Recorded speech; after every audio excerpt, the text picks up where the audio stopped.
welcome to another video. You've got Mr. Everything English, and today we are going over the foundations. I'm going to go over what I believe are the 4 key areas you must be aware of for you to even stand a chance of passing your English language and your English literature GCSEs. Now these 4 pillars, guys, these 4 foundations, we have been studying them, learning them, revising them since we were probably in year 5. And as the years go on it becomes an expectation that you know these 4 areas. But sometimes you find yourself 7 weeks out from your biggest exams and you still don't really know these 4 areas, which means you can't engage with any exam. You can't access any exam. I always say it, guys, these 4 areas, if you don't even have a basic grasp of these 4 areas, then you're gonna fail your English GCSE. These 4 areas are like adding and subtracting in maths. They're your basics that you always need to refer to. You always need to use. So guys, I'm going to switch onto the board. I'm going to give you all 4 areas and everything you need. Get a pen, get a paper, and let's begin. Everything education. Tuition for maths, English, and science. Number 1 thing that you need to make sure you know are language devices. And these are the 8 that I have picked out as your must know language devices. I've not put oxymoron, I've not put juxtaposition, I've not put chromomorphism. I've kept it as controlled and as serious and as easy as possible.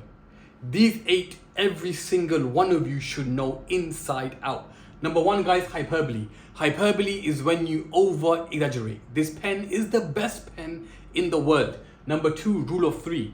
Rule of 3, some call it power of 3, some call it triplets, but it's the same thing. It's when you use 3 words or phrases in a row describing the same thing. This pen is white, it's beautiful, and it is the best thing in the world.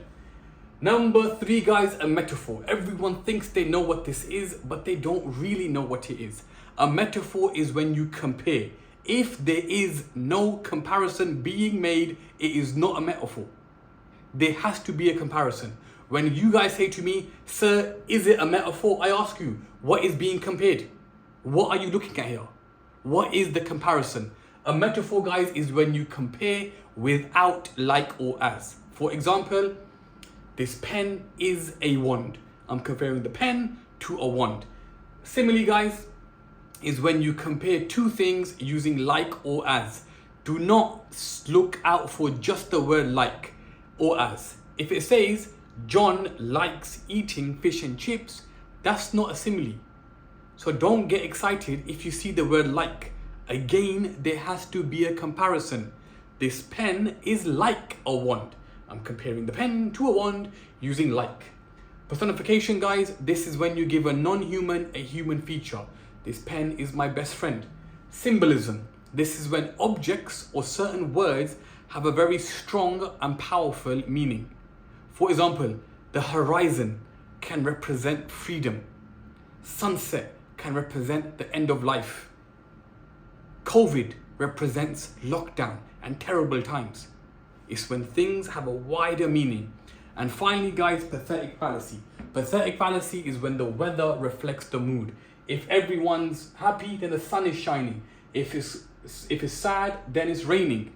Now, those are the 8 language devices that you need to know inside out. You can do some serious damage with just these 8. Make these 8 your best friend. Then you must be aware of ambitious vocabulary. That is the 2nd foundation of English. You need to be aware of good quality vocabulary. I'm going to keep it simple. Going forward, guys, stop saying sad, instead say morose. Stop saying happy, instead say exultant. Stop saying angry, instead say indignant. For big, do colossal. For calm, do serene. For confused, do befuddled. For lazy, do lackadaisical. And for strange, do paradoxical. Done, you're good. That's all you need to know. You don't need to know 30, 50, 60 ambitious words. Learn these 8 and you're good for your GCSEs. 3rd foundation is punctuation. Now, guys, notice in this video, I am not wasting your time. I'm giving you what you need. Go off and use it. The third foundation, guys, is punctuation. Just using full stops, just using commas isn't going to cut it in your exams.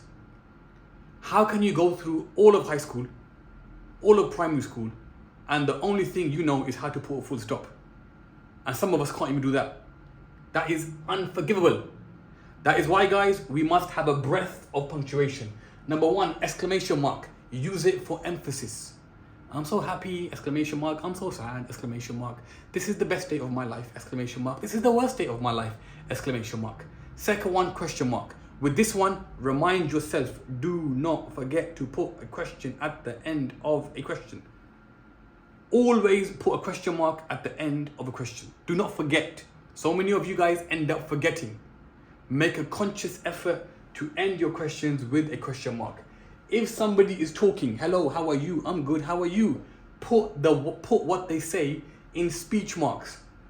Brackets, guys, extra information, times, dates, location. Today is a very nice, lovely day. Brackets, April the 5th, 2025. Close the bracket. Ellipsis. Guys, ellipsis can be used to connect two ideas or to show a change in time or setting and so on. For example, 3 years later, ... 1 year later, ... A colon, guys, 2 dots, use it to replace the word because. I'm so angry because I can't find my phone. I'm so angry, take out the word because, put in 2 dots, I can't find my phone. Now, yes, it can be for lists, but we don't talk about that over here. Next one, guys, semicolon. A semicolon can be used to replace the word and. Not fish and chips, not M&Ms, not that and. But when the word and connects 2 clauses. And a full stop is there for a reminder. Do not do these if you can't do the basics. At the end of a sentence, when you are done saying what you are saying, please put a full stop. When you begin the new argument, when you begin the new idea, begin with a capital letter and off you go. Pillar number 4. The fourth and final pillar. The one that frustrates me because so many schools don't teach this till year 10, some even till year 11. Structure, structure, structure. You need to know these structural devices by the time you enter year 10, latest year 11. Number 1, long and short sentences. It doesn't take a genius to work that out. If a sentence is a line, 2 lines, 3 lines, then it's a long sentence. If it's a short sentence, a couple of words, it's a short sentence. Long paragraph, short paragraph. Number 3, list. 4 or more.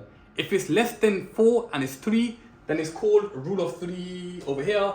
But if it's 4 or more, for example, I went to the shops and I purchased some eggs, some milk, some bread, and some chocolate. I don't know why I'm doing this with my body, but I did it anyway. That is a list. 4, anything more or 4 is counting as a list. And that is a structural device, not a language device. Number 4, guys, zooming in and zooming out. Think about your phone. When you zoom in something in detail, then you zoom out. That is the device of this. How does it look like in writing? You might talk about the students sitting in the classroom while the rain is falling outside. You've zoomed into the classroom, you've zoomed out to the rain. Next one, guys, shift in focus. Shift in focus. Don't forget to put the F in shift, otherwise you're going to be in trouble. So shift in focus. What is shift in focus? It's when the writer bounces between ideas. So you might talk about the door over there, then you might talk about the character over there, and then you might talk about the table and chair over here. You're moving from object, from idea to idea. Foreshadowing, guys, is when you give clues about what may happen in the future. Flashback is when you go back in time, 1 year ago, 3 years ago, last month. And finally, guys, repetition is when the writer repeats a word or a phrase throughout the extract for a particular effect. And that's it. Make sure you know these 4 super well. Why? Guys, I promise you cannot access your GCSEs without these. Why? English language paper 1 question 2 is the language question. English Language Paper 1 Question 3 is the structure question. English Language Paper 1 Question 4 is the language and structure question. English Language Paper 1 Question 5, it marks you on language, vocabulary, punctuation and structure. English Language Paper 2 Question 3, it is the language question. English Language Paper 2 Question 4, it is the structure and the language question. And English Language Paper 2 Question 5, it marks you upon language, vocabulary, punctuation and structural devices. And forget that, even English literature, whether you're doing Macbeth, whether you're doing Romeo and Juliet, and Inspector Calls, Christmas Carol, whatever book you're doing, even the poetry, what do you have to analyze in the quotes? Language devices, structural devices. How can you walk in year 11 without knowing any of these? You need to know these guys, otherwise you will fail. Okay, learn these inside out. No buffering, no stuttering. If somebody asks you, name me 8 language devices, you can rattle these off. Structure, rattle these off. Vocabulary, punctuation, rattle these off. Learn these inside out and then get in the habit of using and picking them in all your answers. And the reason I chose these and these in particular is because they are so common. I chose these because they are easy to use in your writing. So by learning all of these guys, 32 of them, you are ready for your exam. Does it mean you can't learn more? No, of course you can learn more. But make sure you understand them really, really well. Alright guys, it's been Mr. Everything English. Peace.